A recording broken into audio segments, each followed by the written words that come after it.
So before we get into this video, I just want to tell y'all a couple things. One, I know y'all used to be doing more funny stuff. We'll be back to that tomorrow. And two, thank y'all for 15K. 15K, let's get it. Thank y'all, boys. I love y'all. But let's get into the video.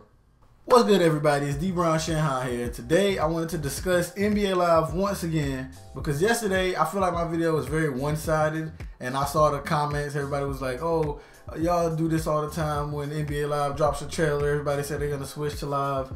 And I wanted to go back, and I was like, you know what? Maybe people do this all the time. This is the first time I've had a YouTube channel while NBA Live was coming out, so y'all can't say I do this all the time. So check yourself.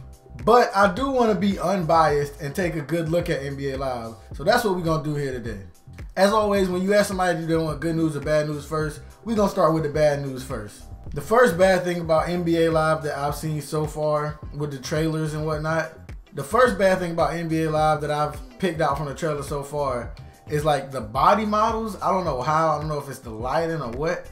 But if any of y'all ever seen that movie Small Soldiers, it's a movie that came out in like '98. It's like basically the R-rated version of Toy Story. The characters from NBA Live look like those characters. Like I'll put a picture on the screen. And look at it for yourself. Don't just laugh it off. It might sound like I'm telling a joke, but I'm being serious. Like, look at them. Just take a good look. And the second bad thing about Live is, well, none of us have actually gotten to play the game. We haven't gotten our hands on the game yet. But if all the past few years have been indication to what the game may be like, they need to, and I'm sure they're aware of this. Everybody's aware of this. This is literally the biggest knock on NBA Live. The gameplay. They need to make sure that all of the animations are, that's one of the things. The animations look kind of funky. Like in the trailer when they showed Russell Westbrook dunking, he dunked and then he did his little signature little step thing. It looked so weird. It looked like they didn't mocap it. It looked like, I don't know, it just looked creepy. And they need to make sure that all of their animations have escapes from them and that you don't get stuck in animations. That's the biggest problem with NBA Live. It's like you get stuck in animation and so something weird will happen if you try and find a way to get out of the animation. Like for instance, like way back when, with NBA Live 10 that I played, if you tried to like get out of a shot animation and you did it at a time that was like, that the game felt like it was weird, you would end up literally shooting like away from the goal. Like the goal was facing that way and you like shooting it, somehow they would turn around and shoot backwards. Like if any of y'all played NBA Live 10, y'all probably remember that glitch. And from what I played with NBA Live 16, I played the demo. I did not buy that game. I had no intentions of ever buying that game. But when I played the demo, it was the way they had the shot meter, like the way it worked, it made it seem too arcadey. It's like, it's hard to find a balance between 2K being simulation basketball and NBA Live being arcade basketball. And they've made it known from the jump, like that's the difference between those two games. But with NBA Live, that shot meter is like, it kind of made the game like really, really easy. From what, maybe it was just a demo. Maybe I'm not in a position to talk because it was only a demo. But from what I played in the demo, as long as you got the shot right in the shot meter, it was going in. And that's not necessarily a good thing. I mean, if my shot is extremely contested, it shouldn't go in. Well, at least not all the time. And the last thing is something that I'm not really sure about. But like I said, the last NBA Live that I played was NBA Live 10, besides the 16 demo. But 2K has MyGM and but 2K has MyGM and My League. And I remember NBA Live had what was called Dynasty Mode. And I don't know if they've changed that any sense, but 2K has it so you can import draft classes. In Live, you could not do that. It was very bare bones. And especially with 2K's recent addition of being able to like import teams and whatnot, Live is going to have to step it up like heavily. If Dynasty Mode is still a thing, or if they renamed it or anything, they're going to have to step it up for real. Because that is another thing that a lot of people play 2K, not YouTubers necessarily, but just like regular gamers play 2K and they'll play my League and MyGM and they'll just do it for years. I know a few people who does that. But if NBA Live wants to compete with that, they need to have that aspect of the game in there for those people who play that mode. So that's enough of the bad. That's enough of what they need to improve on. Now we'll focus on what they've done right and what they need to continue doing right. First and foremost, Ultimate Team. Part of the reason people were kind of upset at the launch of NBA 2K17 was the Shite My Team cards. Y'all remember? I remember when they did a video with all the people that they brought to Community Day. That FIFA Girl Gamer, Cash, and I don't remember who else they brought, but I remember they posted a video of all of them opening packs at the 2K headquarters or whatever, and Cash got like a 85 overall LeBron, and I was like, wait a minute, LeBron James overall 85. LeBron James overall should have been like an 85 his rookie year. There's no way there's an overall 85 LeBron. This must be some kind of troll. And then you see overall 85 Stephen Curry. And I'm like, wait a minute. These are two of the best players in the NBA, and their overalls are 85 in my team. So at the launch, when all of those cards were coming out and everybody had those trash 85 overall cards, those Sapphires and Emerald cards, all the best players in the games were Sapphire and Emerald cards.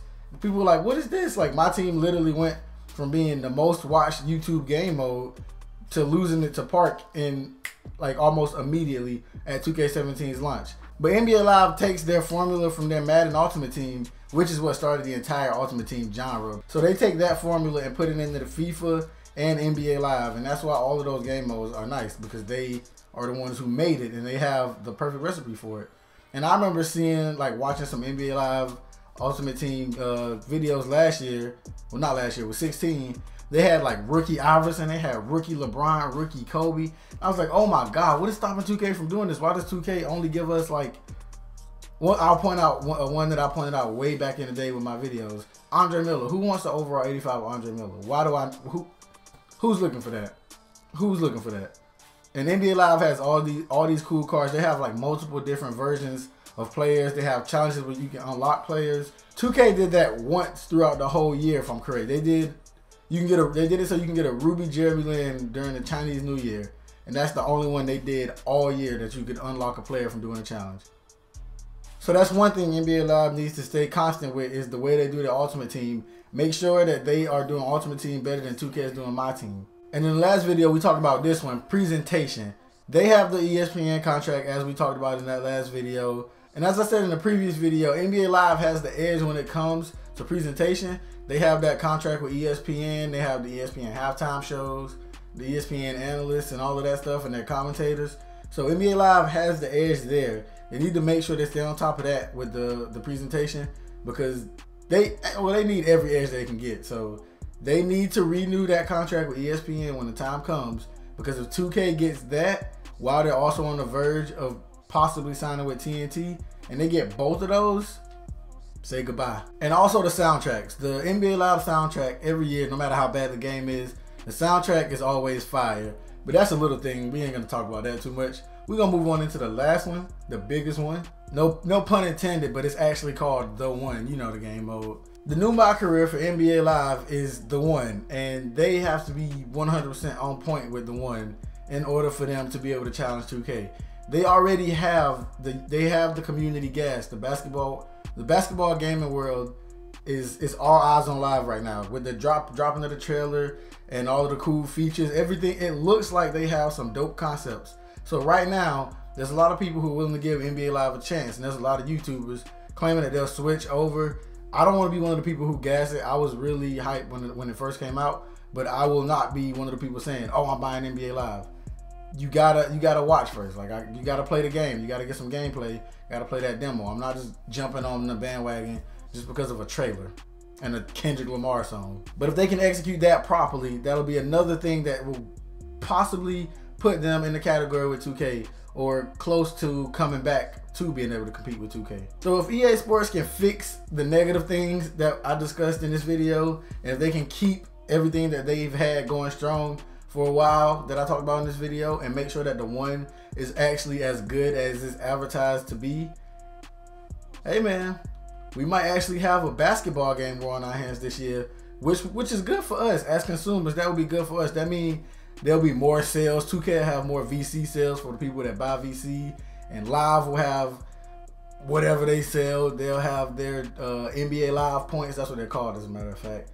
And they'll just be like, because the competition is healthy, they'll both be on their toes trying to make the best possible game, because they both will be competing with each other. And that's what we want, right? So, as always, make sure you leave a like on the video if you enjoyed it. Make sure you comment what you think about all of this NBA Live versus 2K stuff. And until next time, I'm D Brown Shanghai, and I'm up out of here.